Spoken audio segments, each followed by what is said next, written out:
What is going on? I'm in a different setting. I hope I sound okay and I don't sound absolutely miserable. That's the hope, at least. You guys will let me know for sure. As you guys know, basically what we do here is answer as many questions as you guys might have on basically anything, mostly pharmacology, bodybuilding, nutrition, enhancements at large. But of course, that extends beyond that realm as well. And if there's more information to put out, I'm going to try to put it out as best as I can. Hopefully, at least. Adam is going to be here today. What's up, Adam? Yo, hey man. How's it been, man? It's been a while. Yeah, dude, it's been fucking busy, been a while, but yeah, things are going good, man. Just catching up on everything. You've been all around the world the past week. I know, dude. Fuck, Malaysia again, Philippines, almost went to Vietnam, but now I'm back in Thailand, thankfully. Hell yeah, dude. And Kat got a pro card. Well deserved. Yeah, man. Yeah, thank you. Yeah, that was fucking yeah. that was a lot to go through. Like we made so many adjustments, and just being backstage at the shows was it was crazy. But at the end of the day, like, I'm really, really stoked we got the result we're looking for. Yeah. What was the peak week like? Oh, dude, it was. Yeah, I'm happy to go into it. It was it was very interesting. So basically, prior to the Malaysia show, which was the first show, I was going off what the standards set by the Olympia. My interpretation of that obviously spoke to lots of people, including yourself, about like what is the level of conditioning required. And my thought process was I'd rather come in like 5% or touch too lean, because with all due respect, I think the other competitors just weren't going to come in lean. So I'd rather be 5% too lean than basically fat.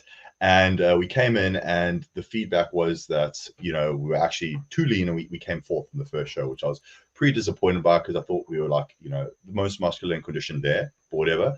So the feedback we got from one of the judges was that she was too striated, and the other judge said she wasn't striated enough. So I was like, okay, fuck it. I'm going to go with what I think is my best call. And the best call was that I think she just needs to be way fuller. I need to slightly tweak her posing to basically bias the glutes more and show less hamstring striations. And it actually resulted in probably the wildest peak week I've ever had for a female client ever. We started on the Monday with 3,500 calories. She lost weight. I bumped it to 4,500 calories on the Tuesday. She continued to maintain weight until the night before, where I bumped her to 5,000 calories, eating 800 grams of carbohydrates. Oh and my God. yeah, just to get her fuller and actually soften her up a bit. And I would still argue the next day she was the leanest person there by a mile. I've never used so many carbohydrates for a female ever. And this is no insulin, no nothing. This is testing your insulin sensitivity fine. Obviously, you had to be very strategic with meal choices. So it was like a lot of cereal, a lot of dried fruit, a lot of fruit juice to be able to get the amount of carbohydrates down and not like fuck up her gut, basically. And I don't even think I've done a refeed that high with a male before, if I'm being honest, like 4,500 calories to 5,000 calories the entire time. Even, no anabolics too, actually pulled that because she was too hard, using 2.5 milligrams of Anavar leading up to the show for Malaysia. Pulled the GH, and literally just came in full as fuck and softer, and yeah, won. That's crazy, man. That's Yeah. some fucking wild shit. So was there any like water manipulation as you were doing all of this in the background? Yep. So water intake stayed consistent at about 5 liters with 5,000 milligrams of sodium the entire time. On show day, not really. What I basically did is I would have her with her set meals, with her set fluid count with each water, and basically take multiple photos throughout the day to see what her best look was. And we found that just no manipulation of water worked best with a slight bump in sodium. So what I actually did on show day was just double the sodium intake for her regular meals that she was having.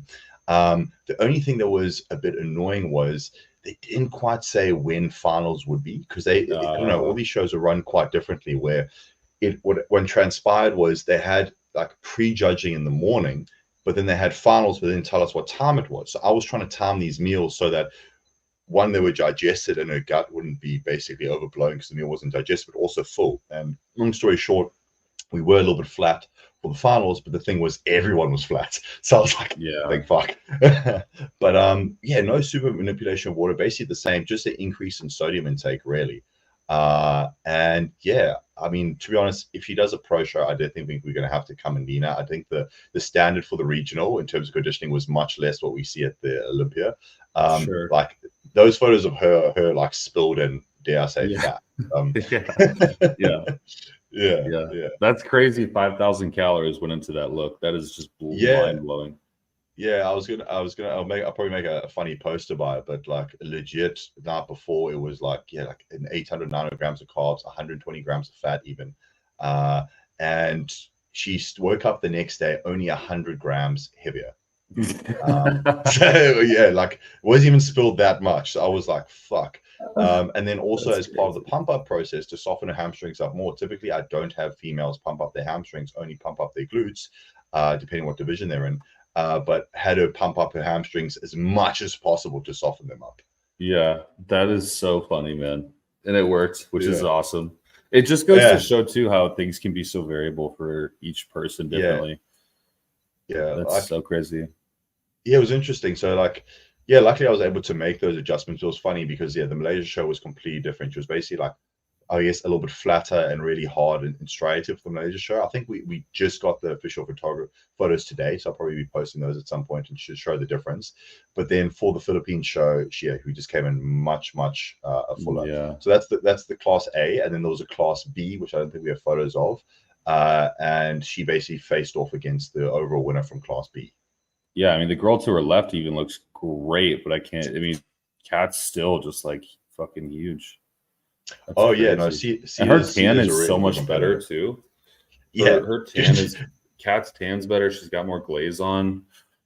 Yeah, I made sure all of that for the Malaysia show. I don't know what was going on, but like, dude, she was black. Like she was African American. After Malaysia, like I remember looking at her going like, "This is fucking dark." But it was pretty wild. But I made sure with the tan that this time it wasn't as dark, and then we used a bit of glaze. And thank fuck it worked out. But I don't think I've ever been so stressed for a client show. I mean, obviously, because the client's also my partner too. But, but usually I'm really chill going into shows. But yeah, this time I was like, this is fucking stressful. I got a client going this week, and it's so funny just to compare, like in contrast. He's like right now. Let me pop it up. He's like this is like the worst image, but it's just the easiest way for me to like pull it up here. Yeah. Maybe we can do it like this. Oh yeah, here we go. Dude, so this is like literally where I want him, where he's like grainy, full, looks good, you know? Like compared to what she's eating, like 5,000 calories. This is like 200 grams of carbs. So like, the fact that she's eating 5,000 fucking calories and 800 grams of carbs to load is just blowing my mind, because this is like, this is a heavily muscled individual. And he's peaking off 250 grams of carbs, 200 grams of carbs. It's wild. And for reference, guys, Kat's stage weight was like 54 kilos, which is like 125 pounds or some shit around there. So nuts. I'll be honest, I did not predict a refeed that. Like her typical refeeds during just prep was around 2,700 calories. So, but because I also had to refeed her and soften up a little bit, so that's why it was higher. But yeah, her weight just wasn't moving, and I was like, fuck, you're gonna have to eat more. Yeah, sucks. I bet she was not unhappy to eat more though. But she was fucking. Oh no, she was, dude. It was great. Like she was doing like 8,000 to 10,000 steps the last 4 weeks of prep. No cardio, basically chilling on like 2,000 to 2,500 calories. Her lowest training day calories was 1,900, and her lowest low day calories was 1,600, and that was only twice per week. Dude, that's insane. Just really responded well. Yeah, it's funny. You and I do peaking similarly. Well, I think that's kind of why we like work so well together. But I mean, I get like the same thing from clients where I'll have them like every single meal with water, like pictures, weight, everything. And so like Isaiah's peaking this week, and it's like 6 times a day he sends me pictures, weight, how much water he's consumed, how much food he's consumed, so on and so forth, sodium, and then like that's the best way to do it. And then you just pick from like, okay, which picture looks the best? And then it's like, okay, you need this much water, this much food. That's when you look great. Perfect. And it's just, it's super simple. You don't have to pull water. You don't, I mean, some people you do, right? There's variables where it does dictate that. But for the most part, if you can find where someone looks the best, it's just it's just plug and play. And it's just like, hey, wake up, have a normal day, go on stage. And it works most times. Yeah, 100%, dude. Like you're maintaining a look. I don't know why there's still the idea out there that like you know, people are like arguably fat going into peak week, and they're like, oh, I'm gonna get harder, I'm gonna blast letrozole. I've seen with females too. Like, funny enough, after this show, I appreciate, obviously I got a fair bit of inquiries from it, and a lot of female wellness athletes who are great athletes, great individuals, but I'm not going to name names when it comes to coaching, but you know, giving me these wild protocols where it's like, you know, 20 to 30 milligrams of oral anabolics daily leading into the show, blasting Nolvadex, even some other AIs, and it's like, no, you just need to bring them in leaner, maintain a look, and come in. And it's like, I don't know where people get this misconception from. It's crazy, man. I made a video about this today that we'll be publishing tomorrow, and it's like, I kind of said in that video, it's like these females, they get a protocol that worked for them like 3 decades ago, and then they pass it on from their coach, and then their coach passed it on. You know, it's just like it just transcends these generations, and somehow it ends up in the lap of a 20-year-old female who doesn't know what the fuck she's doing, and it's just you know, like horrible protocols that don't get people where they need to go. It's nuts. No, Joshua, 100%. I didn't get a pro card. Kat, Adam's significant other, got a pro card. We wish. Yeah, we look. If anyone gets a pro card, it's our clients. It's not going to be us, to be honest. She's the one that got a pro card. But yeah, that's crazy, man. Awesome. Yeah, congrats, dude. Yeah, thank you. It's kind of funny too, because Kat like 3 years ago was like, oh, I'm not going to be a bodybuilder, and it's like now she got a pro card. Now she's like, do you think we can get an Olympia invite? And I'm like, oh my fucking god. Yeah, of course. Of course. It's like, it's funny because her timeline is like this, yours is like this, and you're still not even. Yeah. It's like cool. Yeah. For reference, guys, she won her pro card on her second show ever. So Malaysia was her first show ever. Philippines was her second show ever, and she won it. And I've been coaching her basically the entire time we've been together, but she's only been bodybuilding, like actually like following proper macronutrients, using, you know, PDs on her for only 2 years now, which is very insane. But obviously the female divisions and the muscularity required is very different from the male divisions. So insanely different. Unless you're Ronnie Coleman, like that time frame ain't happening. Even like people who are highly competitive as in male categories, like Andrew Ooze, I posted a lot about him on Instagram, but he competed. He's good. Like, dude, I'm like, holy fuck, this guy looks like he has a pro level physique, and he still didn't. I mean, it's crazy. Like on a national level, some of the dudes that show up, it's actually fucking crazy. Like they look like generic IFBB pro bodybuilders, and they still haven't gotten their pro card. I'm like, fuck, dude, this is dude. It gets wild. Yeah, when I was watching the men's do, so I watched all the male categories, and I would probably easily say the top 2 guys from each class from most of the shows could have easily won a pro card depending on the show. Like, men's physique in Asia is fucking stacked. Classic physique, fucking stacked. Men's open was not as stacked, but still very, very stacked, where I would say the top 2 guys in the overall, either of them, I think, you know, deserved a pro card.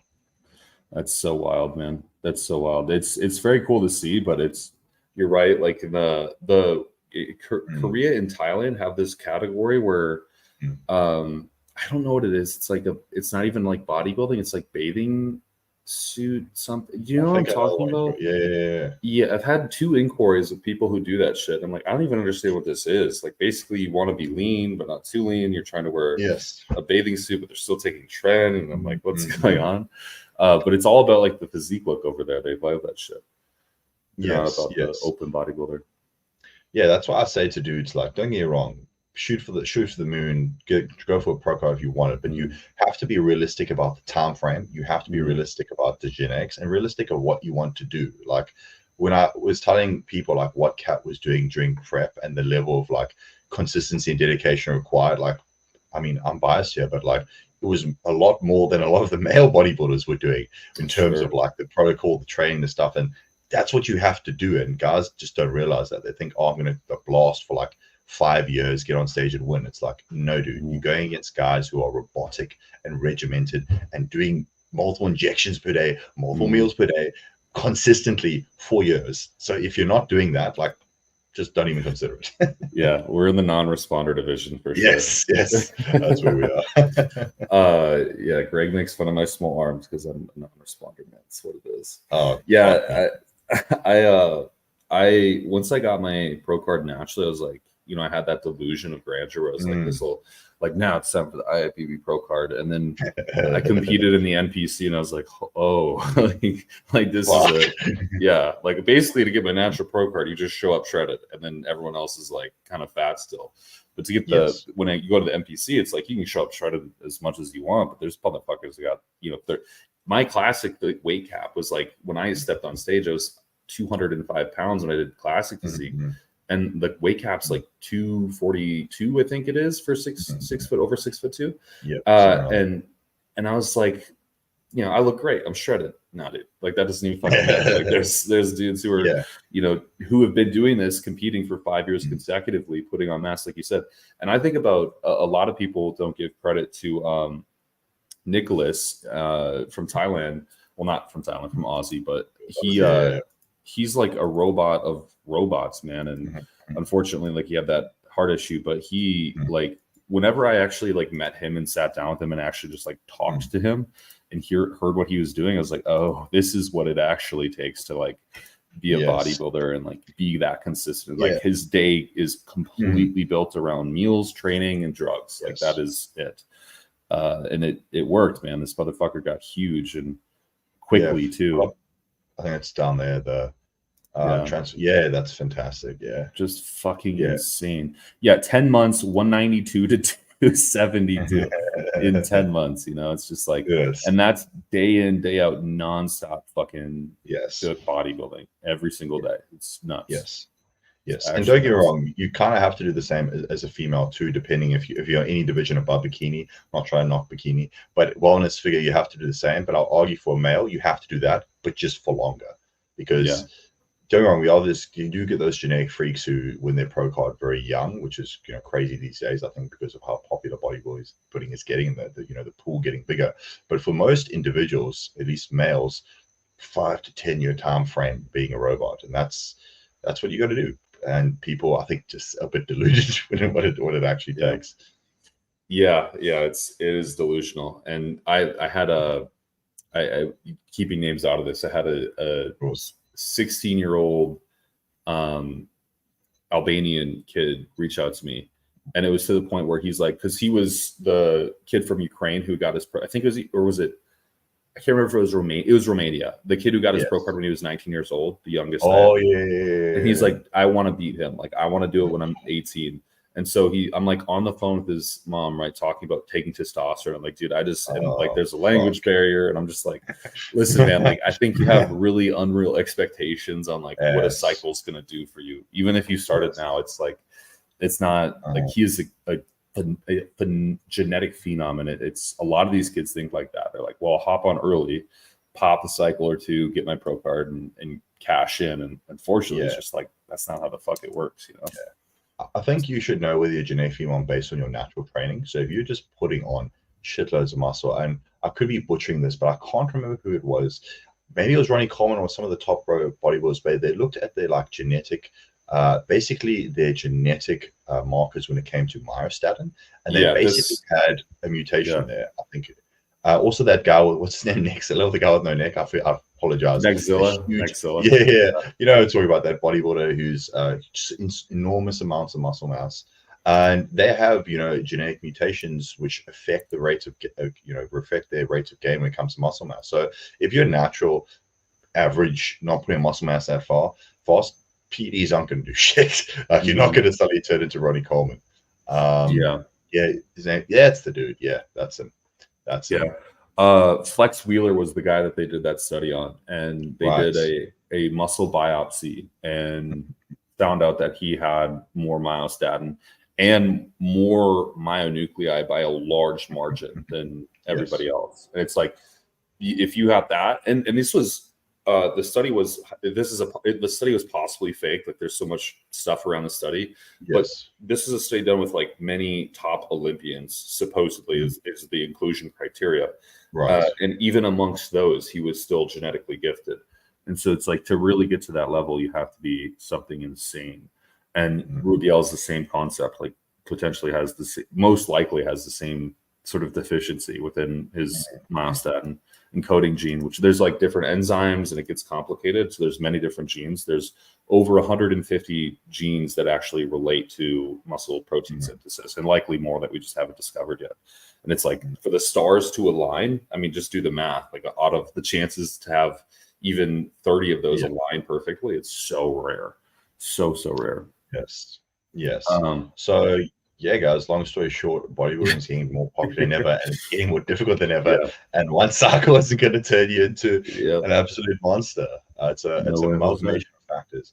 And then, you know, before I even go on even longer of a tangent, if you've never been to a show before and you've never competed, there's so much shit that you have to organize and make sure goes right on show day. Like, don't fuck up your peak. The larger you are, it can be more difficult, but as we said, maintain and, you know, make sure you're posing on point. The number of people who just posing with shit and made their physique look worse. You know, ensuring that everything is organized on show day, knowing the show timing so you can time your food to make sure you're not flat if there's, you know, a finals in the evening. Just so much shit that goes into it that can effectively be the difference between you winning that pro card or not. So, yeah, guys, just be more realistic when you contact us. Say, I want to win a pro card in 1 year. Yes, that's happened. Yeah. So there's a lot of some questions, some serious, some bullshit. Well, typical stuff here. It's like I'm always afraid to bring guests on because I'm like, what the fuck is going to happen in the chat? I have no idea. DJ MS, is it possible / common for letrozole to have a rebound effect? Does this only happen when you crash it, or can it just happen from taking it? From my understanding, correct me if I'm wrong, but I haven't researched this lately because I don't typically use letrozole, but I assume it's a suicidal aromatase inhibitor, so it nukes the estrogen or the enzyme, the aromatase enzyme, as opposed to binding it.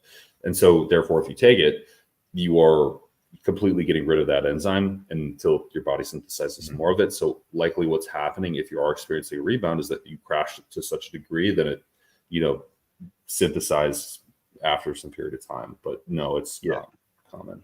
And to further add to that, why you maybe experience a rebound effect is because what drugs are using concurrently with letrozole. Because let's say you're running testosterone at a dose which causes you to aromatize and be out of the estrogen, you know, make your estrogen out of range. You take a fair bit of letrozole, like I know people typically take about 2.5 milligrams, completely crashes your estradiol. That effect will only last for a period of time. And if you stay on that same dosage with that same compound, you are likely just to have high estradiol again. It's not a long-term. Well, I guess you could try and manage your estradiol with letro, but you basically what happens with most people is take a high amount, 500 milligrams of test, whatever random number they decide to take. E2 gets high, they get side effects. Take some dose of letrozole, nuke it, keep taking it, nuke it, keep taking it, and they feel fucking horrible. Their joints are sore, they're getting a lot of acne and side effects. So letrozole, I know previously when people used to get gynecomastia, like fuck, this was on like shit I used to read in the forums like 10 years ago. It was a common thing where you would, experience gynecomastia and use letrozole to nuke it and hopefully reverse it. I just wouldn't recommend it. Like I haven't used letrozole or had it come across it in years. I would say with letrozole, rather use something like an aromasin in combination with a serum like Nolvadex if you're using this for gynecomastia and high E2.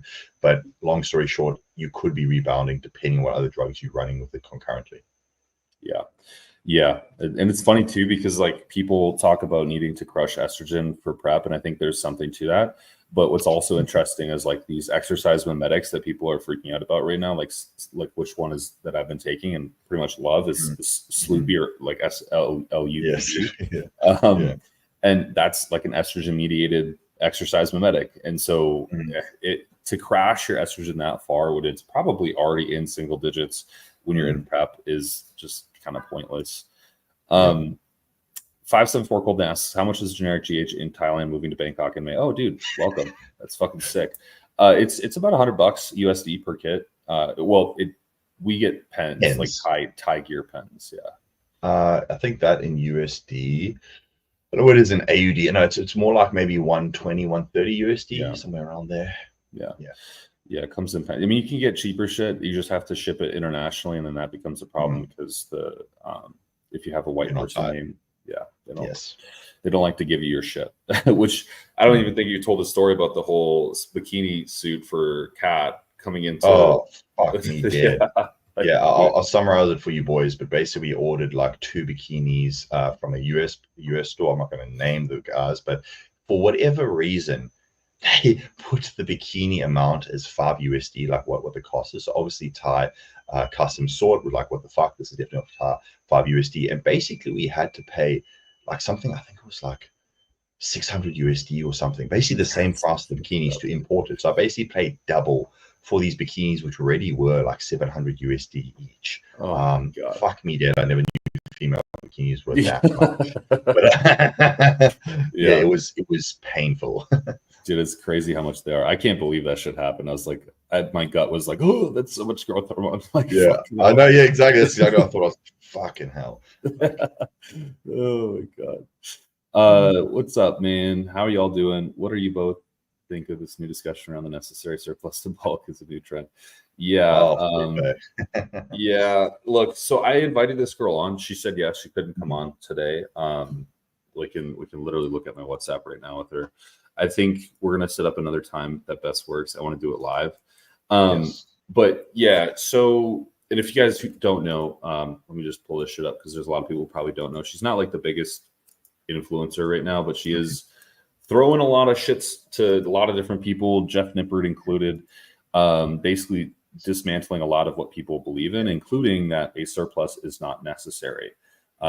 She basically says that the mechanism for hypertrophy isn't inclusive of a calorie surplus, and through that, basically, it doesn't benefit muscle growth. Yeah. So so I've been doing a fair bit. Well, I say a fair bit of research. I've been looking into this one, and we will hopefully have her on at some point so she can clarify. So her name's Ella Scientific Snitch is her social media handle.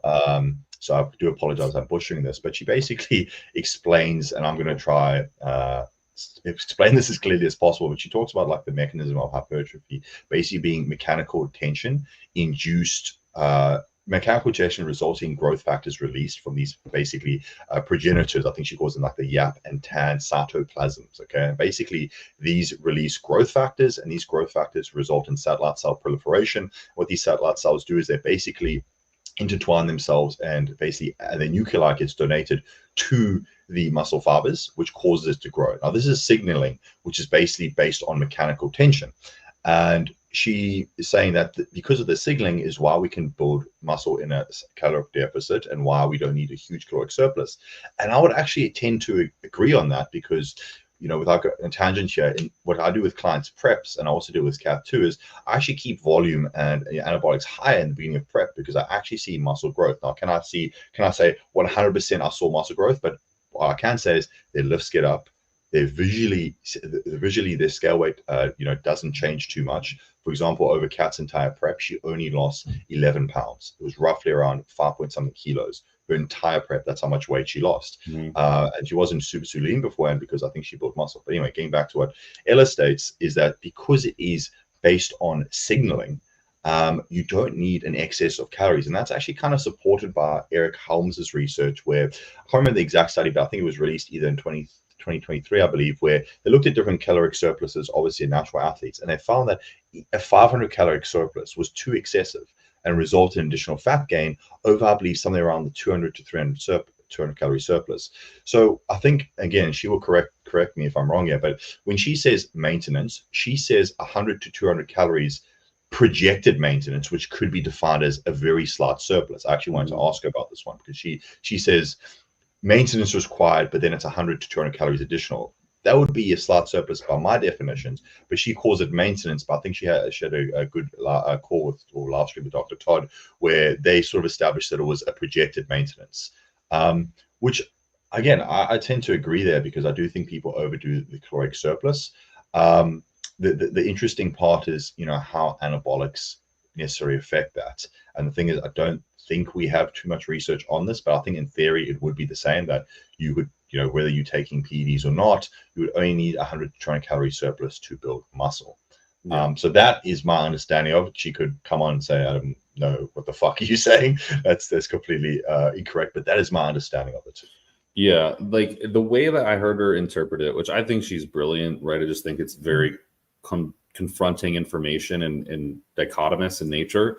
But she's like, well, you want to be, you know, having an extra 100 or so calories because you're going to adapt that new caloric set point. So basically, you're just catching maintenance every time you slightly increase calories. And I would actually agree in the sense of, especially with people who use PEDs, because we have the greatest stimulus in the fucking world, which is insulin, growth hormone, and androgens. And like you said, practically speaking, like Andrew, one of my clients who competed recently, he ended his prep heavier than he started it. So like, you know, like fucking, and this isn't like the beginning of the prep. This is earlier in the year, but even when we started the prep, he weighed less than when he ended the prep. And it's not like we used a ton more drugs or anything. It's just volume stayed high. I actually, similar to what Jared told us long time ago on the live we did, where he's like, I actually increased intensity techniques in prep. I did the same shit. And he seemed to respond super favorably. Towards the end, there was some recovery issues, but yeah. And it's, I mean, I think there's some merit to it. And it does sound highly controversial because it is. I do think that there's a caloric surplus needed because if you're in a deficit, I think it does impede training, but I don't think it's maybe as much as people think. Like it's very close to maintenance. You know what I mean? Like in heavily biasing carbohydrates by, you know, that extra 100 to 200 calories. The problem is I think that becomes so hard to measure that maybe you might just be better off adding the excess calories, because how do you really know if you're not just holding more glycogen, or if you're, you know, not just using a particular drug that's inflating your weight? Yes, I think that's a very valid point. That I think for most people, it's actually very hard to judge what a slight caloric surplus is. People usually either undershoot it or overshoot it, which is why I say to most people who are struggling to put on weight or just, put on muscle, I would say maybe be a little bit more aggressive. So maybe like 200 to 300 caloric surplus, where you go for, the thing is, I go for rate of gain. So I don't go, okay, I definitely know this is a 500 calorie surplus, a 200 calorie surplus. I have an idea of what an athlete's maintenance would be, but then I go off their visuals, their training performance, and what their average rate of gain is. And if these align with what I want, so typically about 0.25 to 0.5% per week, they're visually not getting soft and the training performance is up, then I see that at adequate rate of gain. And that's what I sort of base it on. Because if you tell someone like, what is their maintenance? You're not going to know. And even that, the maintenance, I believe, will fluctuate based on, you know, your expenditure that you do for that day, or as in addition to, well, not your maintenance won't change with expenditure, but your expenditure can, you know, dictate whether you're in a surplus or deficit, as well as, you know, accruing muscle mass. And then if you throw in PEDs there, you know, if you're looking at things like beta-adrenergic receptor agonists like clenbuterol, which can affect your metabolism, that all shifts it. So I rather be about more outcome. I know she speaks about mechanistic versus outcome data, but this is where I go. I'm on the outcome side of things, because we are looking for outcomes. Is the person getting bigger and staying lean? Yes or no, based on these factors. And that's kind of the way I look at it. Yeah, dude, that's the hard part, right? Because she's about mechanism, and I love to agree, because I think mechanism is where you can actually extract data, especially when it comes to pharmaceuticals.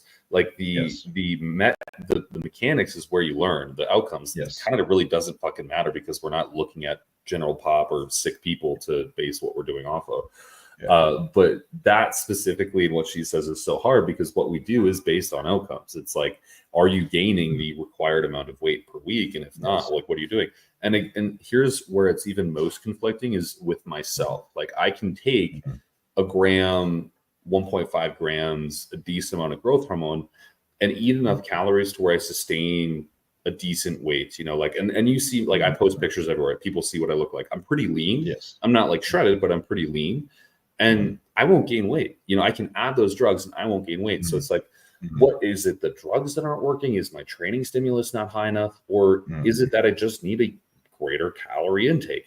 And if we were just basing it off mechanism, why am I not, you know, Ronnie Coleman, just eating 3,600 calories or something, you know? So it's just really hard to interpret how that might actually work in application, especially when drugs are involved. But even in a natural environment, like, I don't know. Maybe I'm emotionally attached to it, right? I have no clue. It's hard to say. Yes. I think, you know, at the end of the day, you know, I do think she gives very good information. And I really appreciate, you know, her breaking down, you know, the mechanism of actions, all these things. But I think one thing that at least my interpretation or my understanding of looking into the mechanisms of actions of muscle hypertrophy, for example. A lot of the research literally says we're not entirely sure of all the mechanisms and how it literally works. And again, she could correct me and say, no, we do. But from my understanding, we actually don't. So there's a lot of stuff we don't understand, which also why I think there's currently a, well, I'm going to say, I'll call it a huge debate between like length and partials for range of motion, whether it's even relevant, people saying, the peak contraction is irrelevant, and, muscle damage versus muscle hypertrophy. She speaks a lot on that. And again, it can be very confusing for the average individual who just wants to get jacked. But at the end of the day, I think this is more just individuals in our space debating things and trying to, further research. I think at the end of the day, we know the basics of progressive overload, a slight surplus, and getting protein are going to work. So for everyone listening and everyone looking into this stuff, don't get too overwhelmed because, Ella thinks she says it herself. If you're training hard, you're getting strong in the gym, you're eating enough protein, you're eating at least at quote unquote maintenance or a slight surplus, you're going to grow. So relax. Yeah, exactly. I think that's the biggest thing. It's like the basics that we've kind of always had are still applied.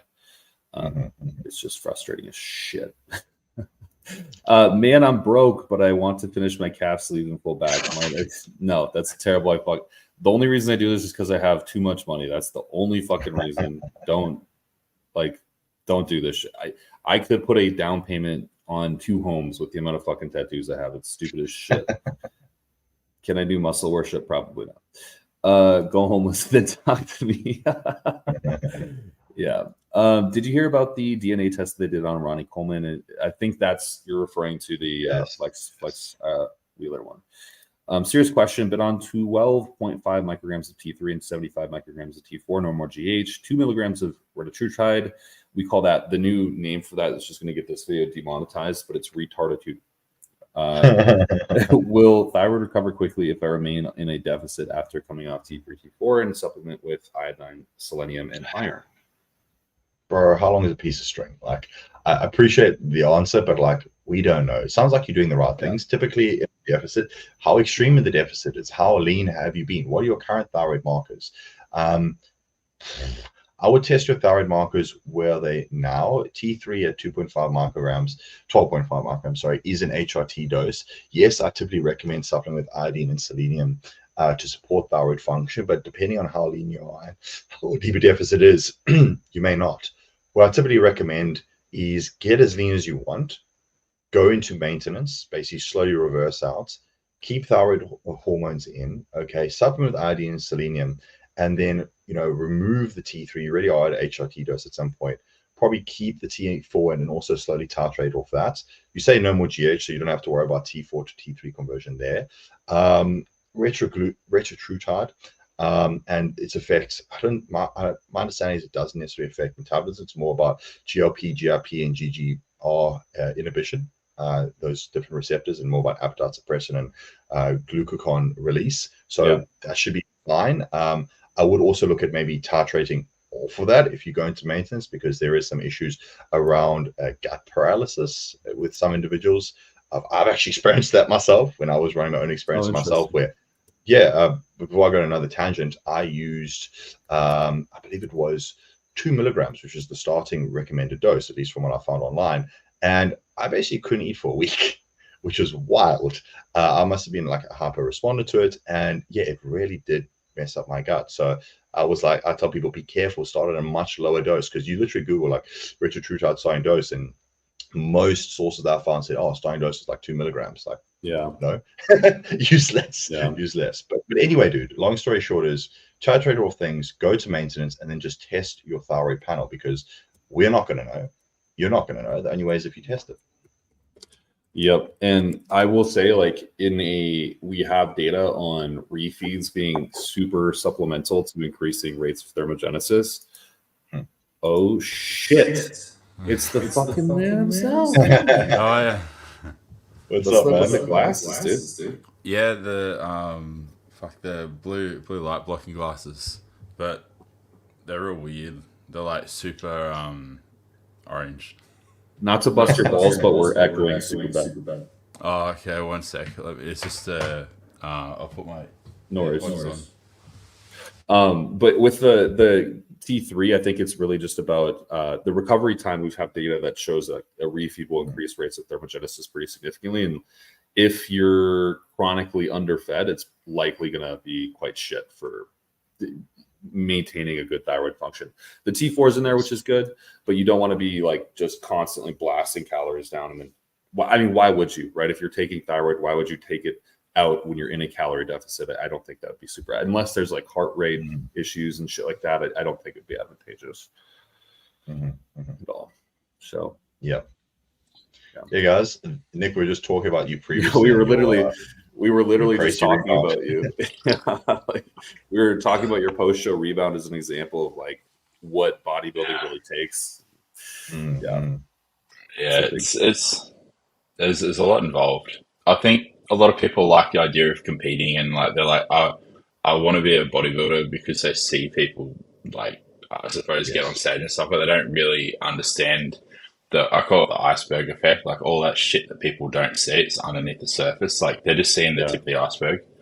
Yeah. Yeah. That's the thing, right? Is like they don't see the 3 injections daily, 4 injections daily, the 6-7 meals. It's just like it becomes your whole thing. Like it's literally like an entire thing you have to do every single day. And you can't just 100%. last 500 mgs a test and be like, oh, I have BB Pro card. Like that's not how that shit works, unfortunately. I think we all have that misconception when we first started, like our first cycle, like, oh, I'm going to be like Ronnie Coleman after this, and to our dismay, we're not. We're like a like 20th of Ronnie Coleman. Right, you're like, fuck, dude, son of a bitch. I need more chicken and rice. The Milkman asks, is 1 mil of testosterone and 0.5, I'm assuming mil of equipoise God, or you think it means good, or does the test EQ have to be higher? I've been on test for a year now. Cheers, guys. First of all, we don't know we don't know the concentration of the drugs you're suggesting. So I'm assume 250. Assume 250. EQ maybe 300 mgs per milliliter. I mean, who knows? As Adam just said, it's how long is a piece of string, you know?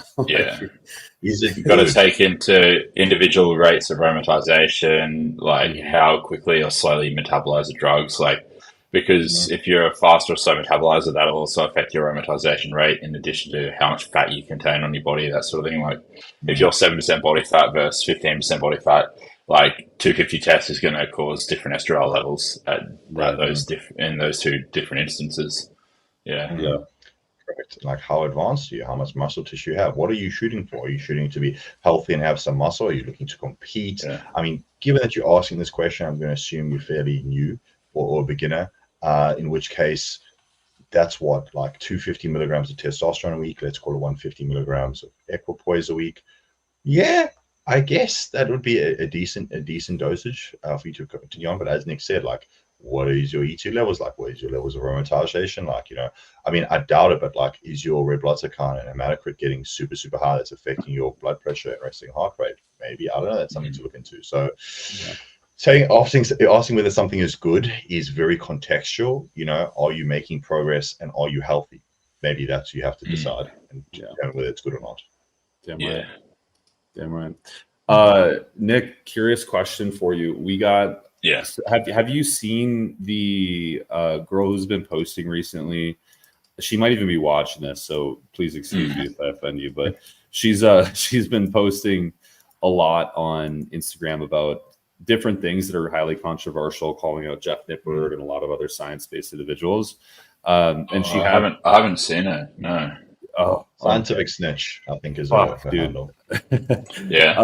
Basically, she says that, to give you the cliff notes, she makes the claim, and it's a pretty good damn claim. Like, I'm not even gonna lie, but she makes the claim that essentially bulking and cutting does not benefit muscle growth, and specifically bulking does it. And Adam, maybe you can explain it a little bit better because you've done it.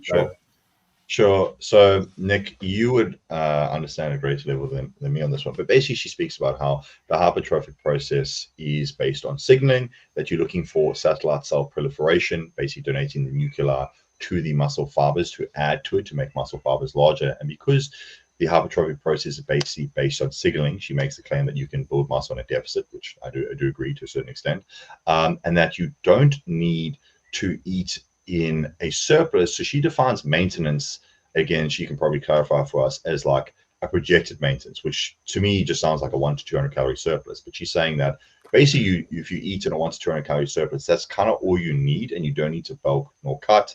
And because we know that muscle hypertrophy, which is different from muscle damage, is a signaling process where if you have the relevant nutrients, i.e. sufficient amino acids, plus mechanical tension applied to the muscle, you will grow. So you don't need to do, again, I really need to clarify this definition of what a surplus is, because 100 to 200 calories is a surplus. It's just a slight one, but she calls that maintenance or projected maintenance.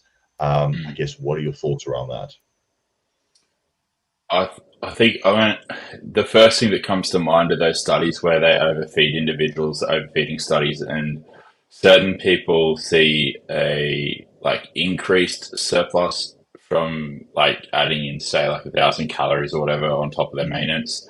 Other people see weight loss, other people see weight maintenance, and all has to do with each individual's, I guess you could say, subconscious energy expenditure changes. So like their non-exercise activity thermogenesis seems to change, like depending on a number of factors like that are unique to the individual. So you'll get somebody that might, say, for example, consume an extra 500 calories and they just suddenly get this outburst of energy and they just want to start being more productive, more energetic, more fidgety.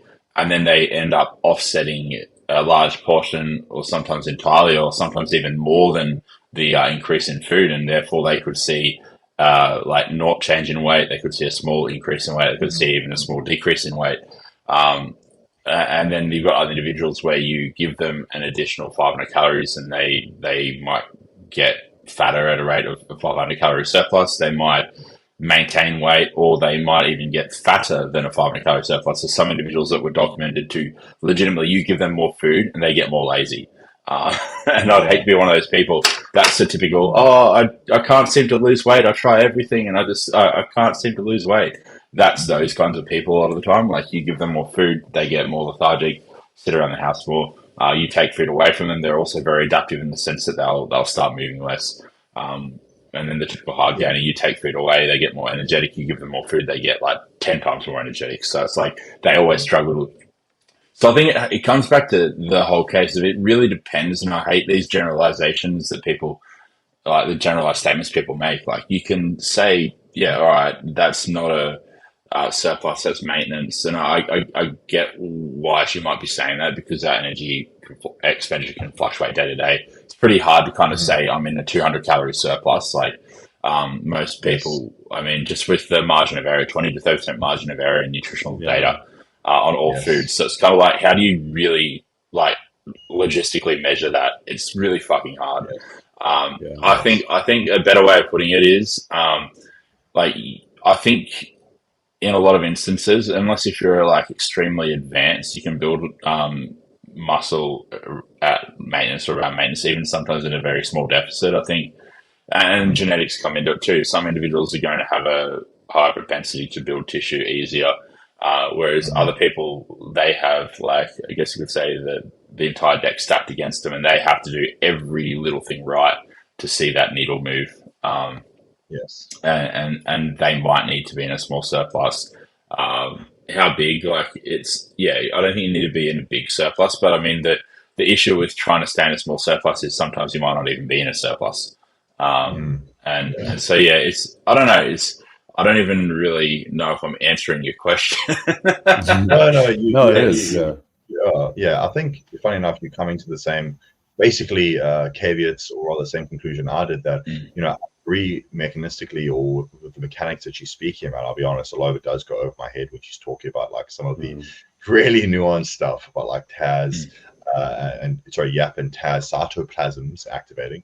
But anyway, I think Nick, you touched on the outcome, where bodybuilding is an outcome-driven sport, and basically you take each athlete on a athlete by athlete basis, where if they are not getting larger, and if their conditioning is not is getting worse, so to speak, in other words, they're gaining fat at a rate which is not acceptable, then you simply adjust food to that. The rate of gain, a rate of increase or in strength in the gym or performance is sufficient. And as you said, like, when I'm doing that, I don't know exactly, is that a 200 calorie surplus? Are they in a 500 calorie surplus? Are they at maintenance specific? I'm just going on what the outcome is, which is basically like, are they getting stronger in the gym? Are they getting heavier at an appropriate rate to gain? Are they visually looking larger? Even you can do measurements if you want, and base it off of that, because as you said, like, 20% variance or margin of error is not much. So how do you even know that you're in maintenance or a surplus? So I'd rather base it on what is the outcome.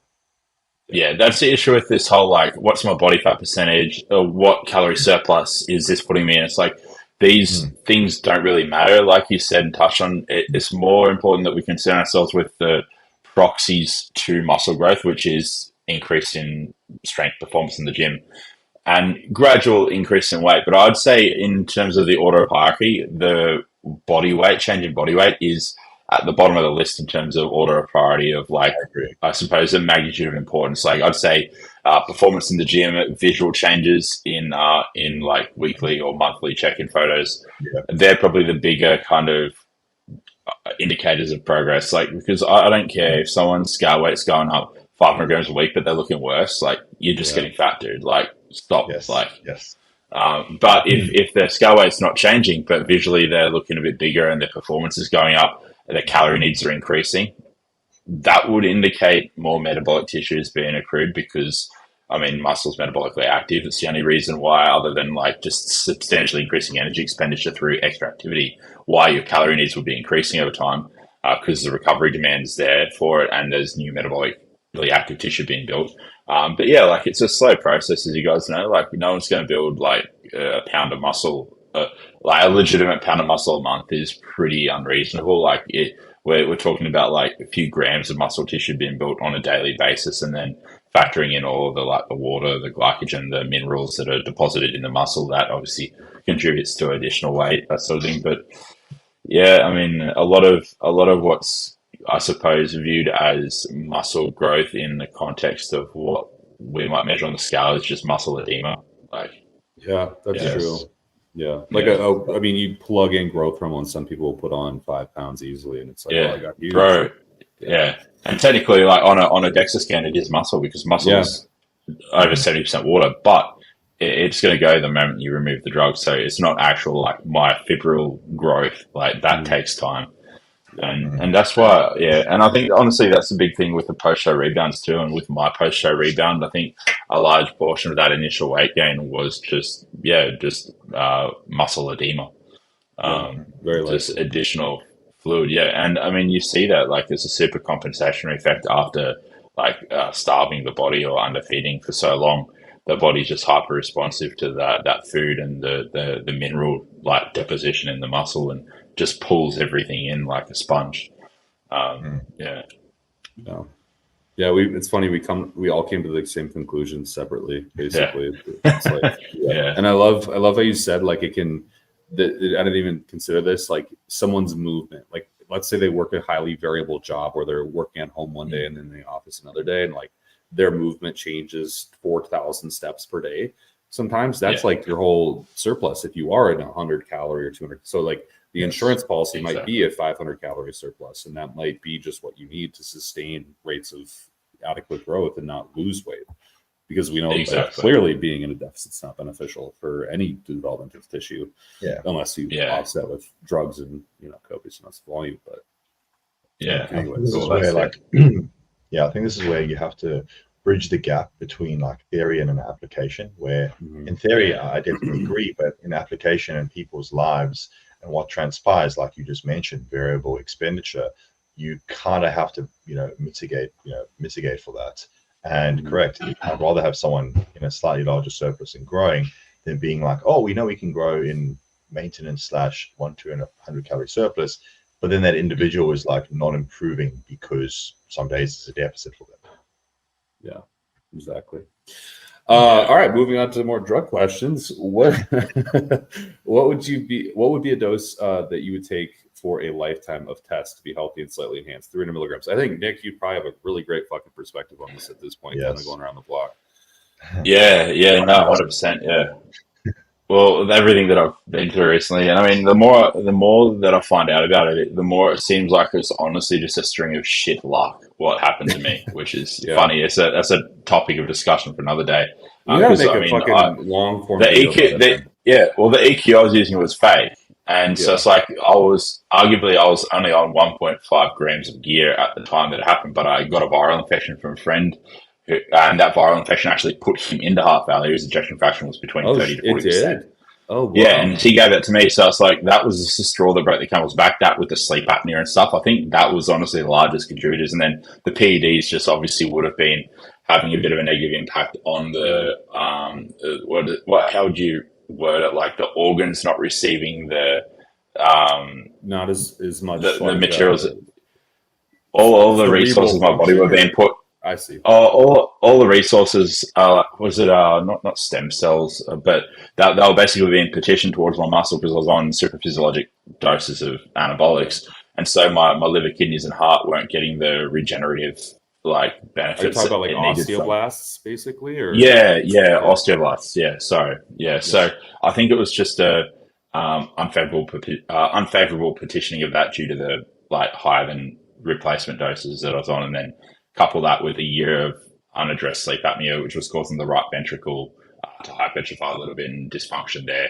and then also the left ventricle dysfunction from just being large in general as an athlete's heart, and then on top of that as well, getting that viral infection, myocarditis. So yeah, bit shit, but so back to the question, what would be a dose that you would take for a lifetime? Context specific, like depends on how you metabolize a drug and where, say, 300 milligrams a week puts your androgen levels. But I mean, if you were to stay around, the general rule of thumb is like any dose that you don't require polypharmacy to I suppose, be a scenario is probably going to be a dose that you can stay at long term. So like, if you can take, say, 300 milligrams of testosterone, your estradiol, everything's in range, then you can probably stay on that long term as long as you're not seeing any deleterious effects like in other areas, like any downstream effects on, say, the changes in the morphology of your heart or kidney function, stuff like that, which you, at that dose, I'd find it hard to believe that you would. I'd say as long as your estradiol stays in range, that's going to take care of blood pressure, resting heart rate, which are the biggest, I suppose, precursors to kidney and heart related issues. So that'll pretty much keep that out of the possibility or the realm of possibilities, I think, having blood pressure and all that sort of stuff in check. So as long as everything's in check at 300, I think 300's, me personally, something I could probably stay at long term if I didn't see any of that going on. But for me personally, I mean, I'd say like my own experience, my happy medium would be around 250, I'd say. yeah. That's Yeah. what I would say too. I'd say 250. It's where I balance estradiol the best, and I generally I can get real low and feel fine. I just like the enhancement side of 250. Like I can have a shit's night's sleep and still feel decent the next morning. And you know what I mean? Like there's kind of those nice benefits you get from being super physiological in a sense, but it's not necessarily like I've never seen anyone have atrocious blood work on 250 megs of test at all. So, you know, it's one of those things where I think it would be sustainable. Of course, depending on the individual, your body mass index, like how fat or not are you, that's a big part of it too. But Yeah. Well, like, I mean, 150 test will only just put my estradiol in range. If I go below 150 test a week, my estradiol will be below the reference range on an LCMS test. So I think the LCMS, the range is like 40 to 150 or something in the Australian units of measurement. I don't know if they have the same units in Canada and America, but 30 to 150 is a range for estradiol via liquid chromatography, mass spectrometry. Yeah. And mine will sit crazy.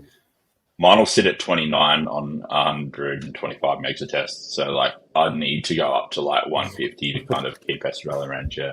Wow. Yeah. I'm always curious if that is from chronic use of aromatase inhibitors, because like when I did blood work natty, my estradiol was generally always in range, even if my testosterone was like 400 nanograms per deciliter, which I don't know the conversion into Australian units, but which is shit, you know, it's like garbage. But now if I'm like you, if I'm on 125 megs a test, my estradiol is like bottom of the reference range, if not lower. And it's very weird because it never was like that. And I don't know if it's because I'm bigger as a human being now, or I'm leaner, or what it is, but it's very interesting. I've noticed that too. Yeah.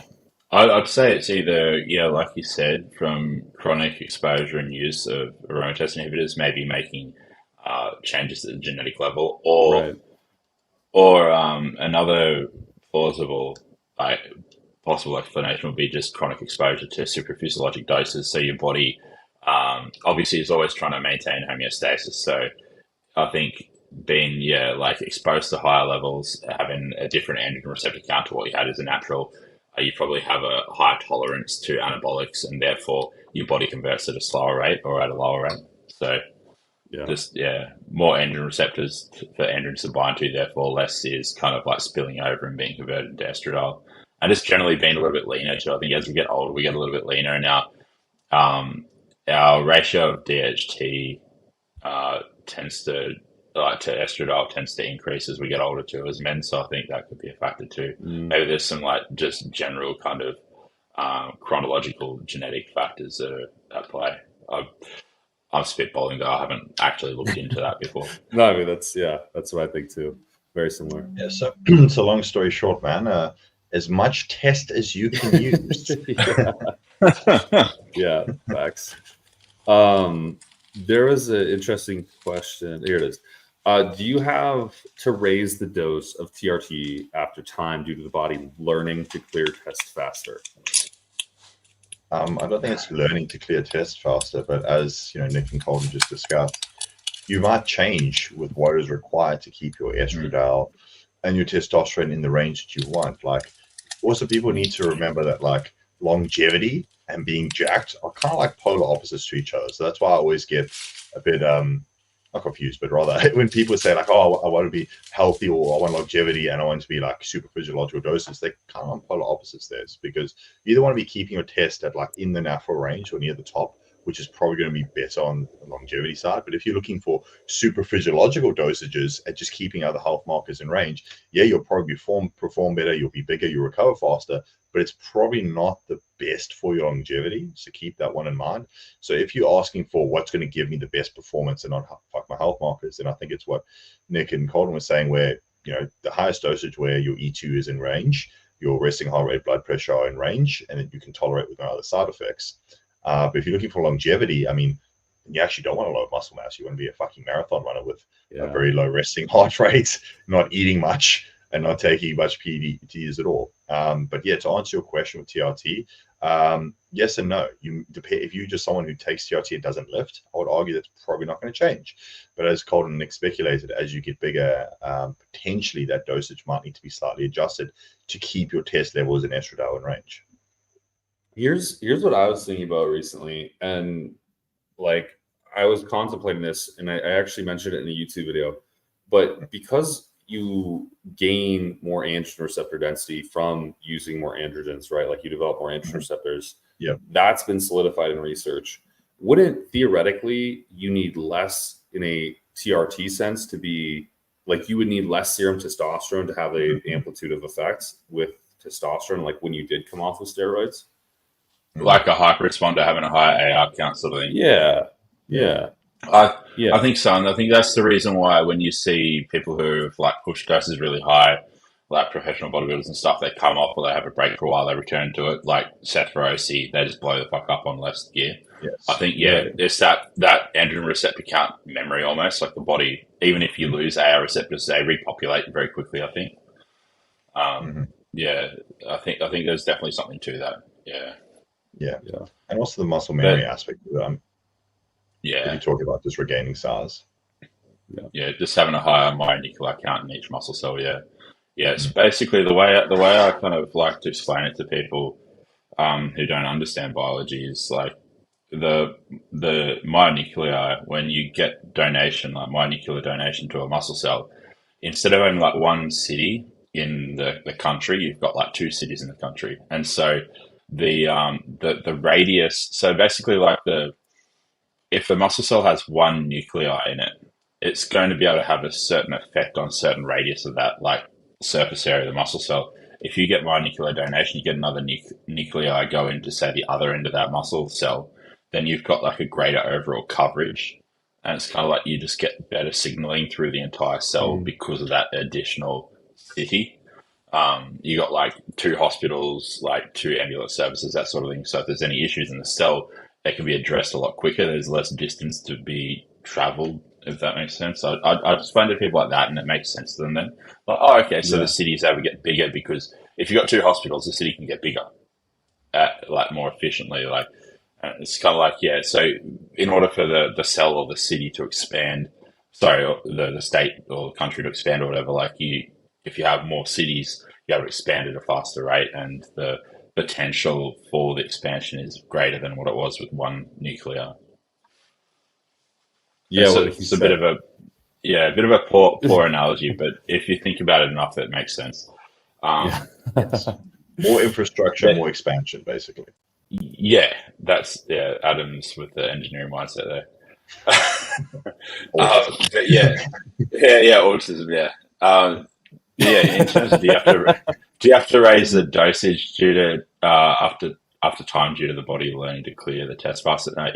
I think maybe like changes in like the enzymes that are involved in metabolizing the anabolics could have a bit of an influence on that too. Like, I mean, you're going to have an upregulation of certain enzymes that are responsible for cleaving the ester off the testosterone and stuff like that, and your body's going to get more efficient at doing that, I think, especially provided that your liver function, liver health stays in a good place. If that declines, then you might actually see a decrease in clearance rate because the liver is heavily involved in clearance. So, I mean, assuming health doesn't decline, it probably will increase. Grapefruit. If I'm making a massive assumption here, bro, you can't take 500 milligrams of test, and that's TRT. So if you're thinking, I'm on 150 now, I'm going to be on 250 in 2 years, I'm going to be on 500 in 3 years. No, I don't think anyone is taking that high levels for TRT. It might fluctuate a little bit, but no. This guy asks, you advocate for keeping some eggs, liver, and salmon in your diet, ? What would be the minimum amount of these that would need to eat in a week if they want to keep their average diet under 30 grams of fat? Well, Jesus fucking Christ, 30 grams of fat. Oh, liver's pretty much fat-free, isn't it? Yeah, it's a lean protein, so you don't even have to worry about that. Like, that's no It's issue. just the salmon and the eggs. Yeah, I put 2 eggs a day in people's diets just because that's where you get like selenium and you get a lot of the B vitamins that you need essentially, and a lot of the fat soluble vitamins. Salmon, I tell people about 3 times a week is like ideal for just omega-3 content and calcium content because they usually have their bones in salmon. You just don't really detect them as you eat them. But 30 grams of fat is pretty minimal, so it'd be hard to get around that. Like 2 eggs would be basically half your daily intake of fats. I don't know how you'd navigate that. I think it'd be doable if you ate kind of like tilapia and chicken breast as your main protein source outside of the eggs, or things like I don't know what the nutritional information of bison's like, but kangaroo in Australia it's like 98% fat free. So I'd get gamey red meats to make it. Gamey red meats are like white meats to make up your protein. Hydrolyzed whey isolate if you tolerate that, digest that well, because I mean. There's was it C15 fat in dairy that's actually pretty good for humans. And so I mean if you tolerate dairy, like dairy is a good choice. And then fat-free Greek yogurt. I mean you've got some live cultures in there that'll help just I suppose overall like health, I guess you could say for a blanket term. And then carbohydrate sources. I mean white rice, potatoes, all that stuff's like low in fat, like not fat essentially. And it also depends. Is he meaning like 30 grams of direct fat or like trace fats as well? That's like what if I might added think fats, of it because if 30 it's grams added of fat's easy to hard. do. Right. Yeah. If it's just added fat, you could do it. It's just you got to be strategic, like we just said, like choosing your protein sources clearly. And I don't know if he's joking about this, but I think Kurt manages macronutrients as in direct sources and not like indirect. So if he says 10 grams of fat, that would actually make sense because he wouldn't be counting a lot of the fat. Also, question for you guys, because I've been getting a number of Australian clients. Do you guys have like kangaroo farms or some shit? Because this is like such a commonality between every fucking client. Like, oh yeah, bro, I'll get the roo meat. I'm like, like, in America we have fucking cow farms and shit, right? Do you guys have like kangaroo farms where you have like they're just a bunch of... They're pests, though. They're registered as a pest, even though they're on our national emblem, like part of our emblem for our country.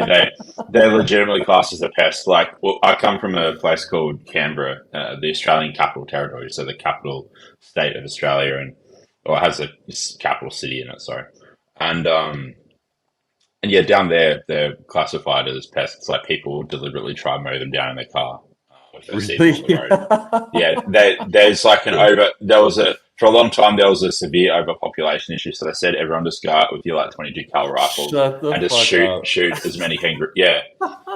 So and now they're kind of sustainably farmed is the way they call it, like where people go out and like it's like wild game. They'll farm them by like the kangaroos will live on these like private blocks of like property that eat very well, and they shoot them and they harvest them and stuff. So it's a lot better than mainstream farming, better quality meat. The animals aren't as stressed, I guess you could say, and they're just a lot healthier. Yeah, it's very lean protein source too. I want to say it's actually leaner than chicken breast. Yeah, I remember checking macros ages ago, and it's extremely lean. And it's cool because it has vitamins and it has like even fat soluble vitamins that chicken doesn't have, which is fucking dope. Yeah. It's substantially higher in. It's got some omega-3s in it. It's substantially higher in zinc, iron, and choline than beef. Like it's actually higher in those essential nutrients than beef is. So it's very good quality source of protein if you can get it. I know that some places do sell it, especially places in Canada and America sell it. It's just you pay an arm and a leg, similar to like if we were to be able to. We don't have bison over here. They're really trying to push to get bison farming off the ground over here because they've been trying to do it for about 1 to 2 decades, I believe, in New South Wales, which is a state just below mine. But they've just run into a lot of like issues because they're not a animal native to Australia and have to consider the effect that they have on the ecosystem and all this sort of bull crap. So once they figure that out, it'll be good because bison. I mean, if you're in the States, bison, correct me if I'm wrong, you can get some really lean cuts of bison. Yeah, they're super lean. It's preferable to beef because it's higher quality and it's just a little bit more expensive, but it tastes way better too. It's much better. Nick, if you go to some RGAs, which is a grocery store in Australia, there actually is sometimes bison. So I used to pay an arm and a leg sometimes to buy bison meat from some of the RGAs. Yeah, I've eaten like bison steaks, bison burgers, bison. Yeah, it's really good. I mean, there's one in Greenslopes, if you know. So it could be somewhat near you. I'm driving to Greenslopes today to get that. Oh, perfect. Well, there's a huge RGA there. I've tried to find the exact one, and I used to eat a fair bit of bison, but Colton, it was like double the price of regular beef. I'm sure. So I was like, fuck. Yeah, I'm sure. That's the nice thing about America is it's pretty cheap. So basically, what you guys are telling me though is like they have this big, huge pen, and they just say go buck wild with like rifles and take out these kangaroos.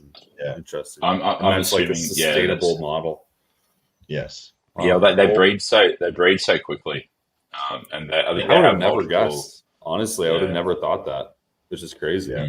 You in America, you think of them as like this mystical creature, like because you never see them. You know, they're like, what the fuck is a kangaroo? They're insane. They are. They're lethal. Like you do not want to fuck with one in the wild. Like they will double kick you with their hind legs and split your entire abdomen open.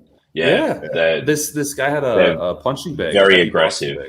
I'll see if I can find it. There was like a fucking he had a heavy boxing bag outside. I know the one you talk about. Yeah, and just this split fucking the sand. Just split it. Yeah, just split it right down the fucking middle. And I'm like, when I did Muay Thai, I was punching that shit. And I'm like, how the fuck did that happen? Like kangaroos can just kick shit like crazy. Insane, man. It'd be scary. Interesting though. That's fucking wild. Yeah, it's this fucking video right here, bro. It's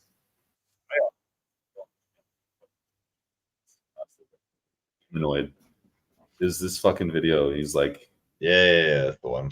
He was like, he kicked the shit wide open, dude. It's just like, insane. So there's two main cups of kangaroos you have in Australia. You got the red kangaroos, which are like the biggest ones. And you've got these like little kind of like white or grey kangaroos. But yeah, the red kangaroos, you do not want to mess with them. If they stick 2 hind legs, they can be over 6 feet tall easily. That shit looks scary to me, dude. There's like 6 of them in their fucking lawn. Oh my god. Yeah, you don't want to mess with them. Freaks, man. It's crazy you guys eat them. That's so wild. That's so like we have them in zoos here and shit, and you like We have them in zoos too. Yeah, I mean, the little kangaroos, they're safe to usually like go up and pat and stuff in the zoos. Like, they usually have like less aggressive, like smaller breeds in the zoos for people to like actually interact with.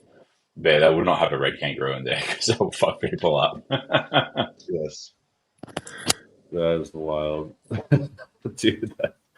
Interesting shit. Okay, back to some drug shit. There's so many questions about drugs, and we're just like talking about fucking kangaroos and shit.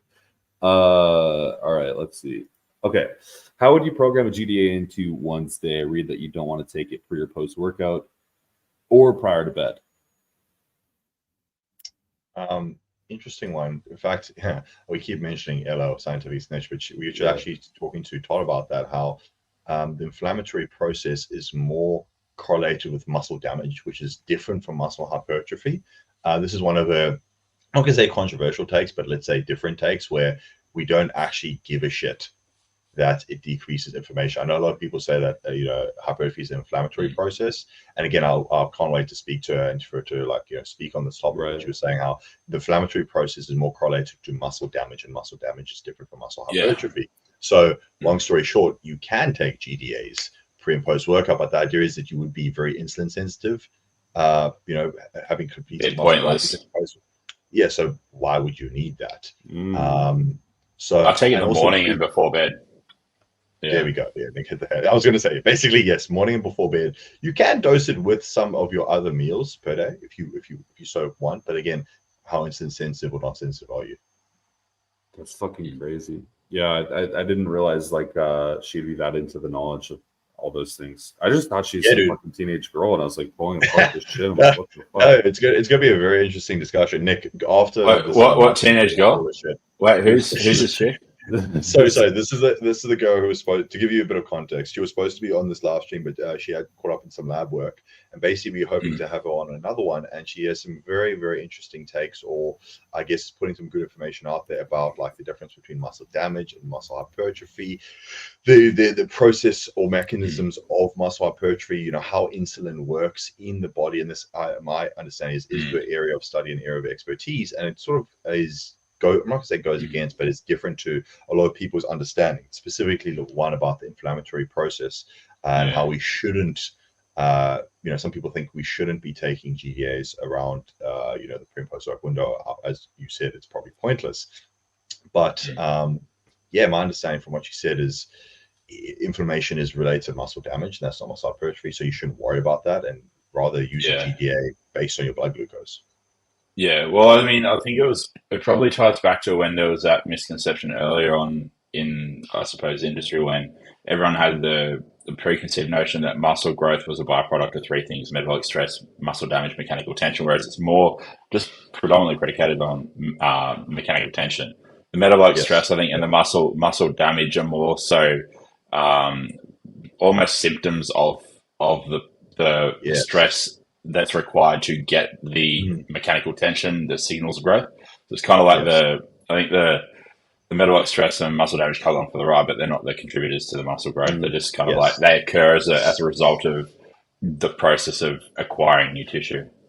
Yes, that was my understanding too. But then my question for her, which I'll say now, but I'll ask again in the last stream, is how does one differentiate between excessive muscle damage and adequate tension to produce the optimal growth response? At what point in time do we say, I mean, it can be obvious if you're fucking doing an 8-hour arm workout, by hour 2, you're probably fucked up and you're doing in the realms of excessive muscle damage. But for a regular individual spending 1 to 2 hours in the gym, where do we draw that line? So that's an interesting question. That's what I was going to how much tension? It's very. It'd be interesting. It'd be interesting to hear her insight. Yeah. But so GDA question. Sorry to summarize for the old guy. I would do morning and evening, and then if you find that you're not very insulin sensitive, or you can basically test your fasting glucose like 1 to 2 hours post meals, If you find that it's not returning to baseline, you can use a GDA with your meals if required. Yeah. Post workout, you shouldn't. Like if you have high glucose, post training, you're probably eating way too much, or probably fat, and probably maybe Diabetes. Diabetes, yeah. Basically, yes. Yeah. So it's as needed, but morning and evening is what I'll probably start with. Yeah. Okay. The Silence CS. What do you think about my current cycle? 500 mgs of test, 50 mgs of pre-workout Anavar, Superdrol, 10 mgs pre-workout 3 days a week. What can I add to make it better? What should I remove? Superdrol. Remove Superdrol. You can, I would say, remove Superdrol and put in a buck ton of growth hormone, as much growth hormone as you can afford, and you got a good cycle. Yeah, basically. Even with the Anavar, dude, I would be like, yeah, I don't know. The pre-workout Anavar, I get it. Like I like the sublingual administration pre-workout, but 10 milligrams. But if I'm being completely honest, I think it's more for fun in the sense that it drives, more workout performance. But do you really need it? Is it making a big difference in your training and your ability to grow? Probably not.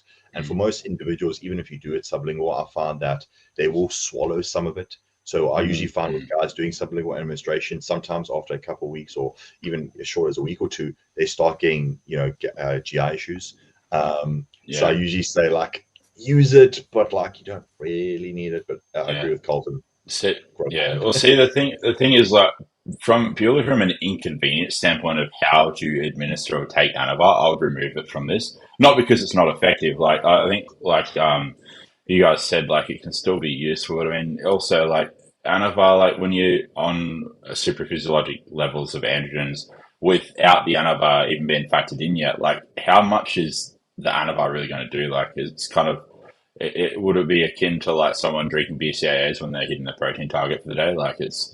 Yes. It makes you wonder, is the cost and the inconvenience of how you have to administer it worth the effort and having it in it, or are you better off just throwing in, say, 300 megs of EQ or Primo instead a week? Or 400, because it's probably going to be cheaper, easy to administer. You're not worrying about any, I suppose, inconveniences of having to kind of let it dissolve under your I don't know. And to further add to that, I've also seen with guys who chronically do use oral anabolics, I find that it crushes their HDL further, and usually I see a correlation between don't get me wrong, all anabolics do affect on your lipids, but I usually find guys who are chronic running orals, their lipids are just worse, and usually it also can affect the appetite. So if you think about it, okay, using a bit of pre-workout, Anavar for what, maybe a little bit better performance in the gym, it's not adding much to your anabolic load. You could just, as Nick said, increase injectables, but the potential side effects are poor lipid health, GI issues, and potentially further stress on the liver. In conjunction with the other anabolics you're running, is that worth it? Where you could just fucking I don't know, watch a Ronnie Coleman video, get hyped up, and go train hard.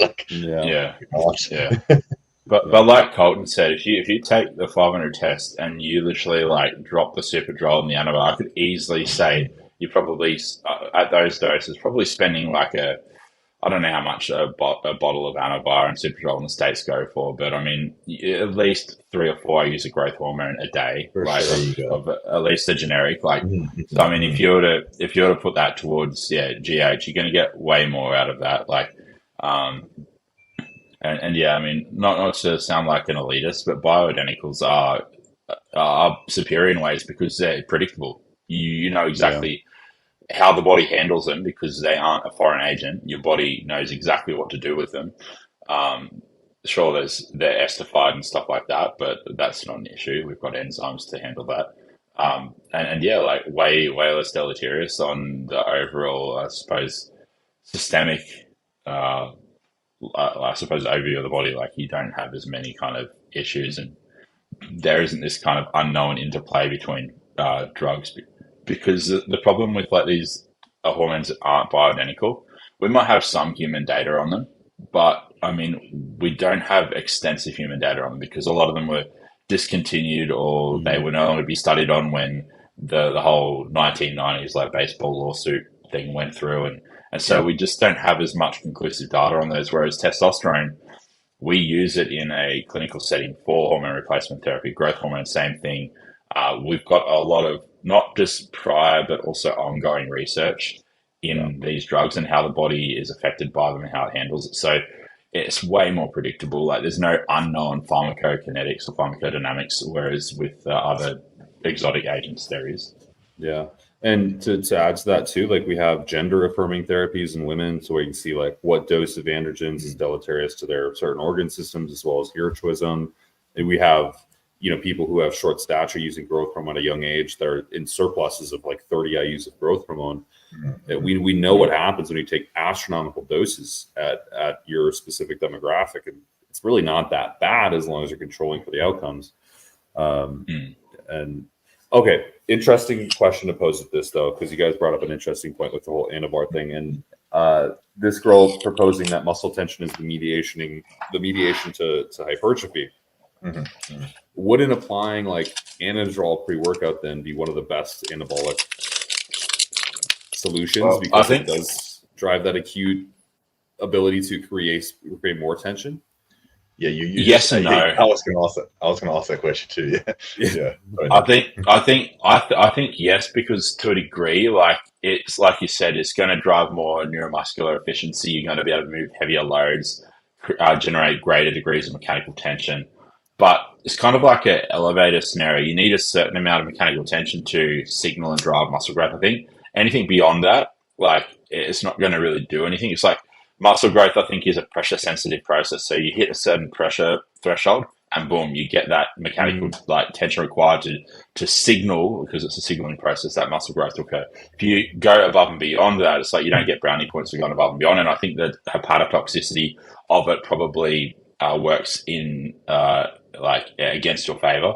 But I do believe that's the reason why women, especially men to a small degree too, if they're like natural, but women especially see an anabolic response to things like clenbuterol and stuff because of that neuromuscular efficiency going up. So I think you're onto the money there, man. Like I think you're right. It's like there's definitely something in it, and that's a big reason why powerlifters are like, if they are assisted, I'll get them to leverage the orals pre-workout, and usually shorter acting ones, so we can control the exposure window and limit toxicity and stuff like that. Because and to add to that point, Colton, theoretically yes, but then it leads to my other question about like muscle damage versus muscle hypertrophy. Let's say we stacked Anadrol, injectable, Superdrol, injectable ATP, everything. At what point are we going to like muscle damage where you just fucking yourself up because it's excessive? So that's the question which I'm interested in. Like, well, how do we determine what point is excessive? Now, I think the answer to that is literally by feel. Like the more experienced you are, you know when your workout is getting unproductive and you just fucking yourself up, and that's sort of a subjective or your perceived level. But it'd be very interesting to know what her answer is to that. Yeah, so it might be like one of the things where it might be useful, but if you're exceeding a certain soreness, like beyond, I think there was a study that showed like delayed onset muscle soreness beyond 72 hours showed to be more catabolic than anabolic or something like this. So maybe it's like Anadrol helps, except if you're under recovering, and then it's deleterious, which would be that's probably has to do with like as soon as the muscle damage is causing a DOMS refractory period that lasts longer than the myofibular protein synthesis refractory period, then you're probably like at a net negative. Actually, that's probably what it's showing you. Do you think so? I think we all know the answer, which is we base it off our recovery. So if you have an athlete, right, who's doing one workout, and then let's say they're hitting chest twice per week, and they're regressing workout. Yes, there you go. And if they're regressing, then we know we're doing too much, and that's the point. So if we were finding regression or like constant stagnant maintenance where they're just not progressing, then we know chronic soreness. Chronic soreness, correct? Then they're doing too much. So I think that's how we would measure it. That's a good point. Yeah, I like that. Fucking A, man. That was a great conversation. Answering questions to ourselves. Yeah. Now for the real question. Anyone develop weird cravings for Greek yogurt starting on GLP-1 agonists? Bro, what the fuck? I developed one in... I think it has less to do with the GLP-1 agonist, probably more to do with just the diet fatigue and the deficit. I got that when I did contest prep. I became obsessed with Greek yogurt after I am. but like, I love. yeah, like Greek yogurt bowls. Put some frozen blueberries in there. Mix in a bit of protein powder if you need extra protein. Like add in some dark chocolate if you want some fats. Like it's pretty versatile. So yeah, that shit's so delicious. All right, boys. Well, I gotta get off. I gotta get off. It's getting late at night here, but I appreciate you, Nick. It was a blessing to have you on, man. I'm happy to see you doing well and fucking you look good. No, you look really good. Yeah, it's good to be on, man. Appreciate it. Awesome, dude. Bless your heart, guys. If you guys want to leave questions in the below, we got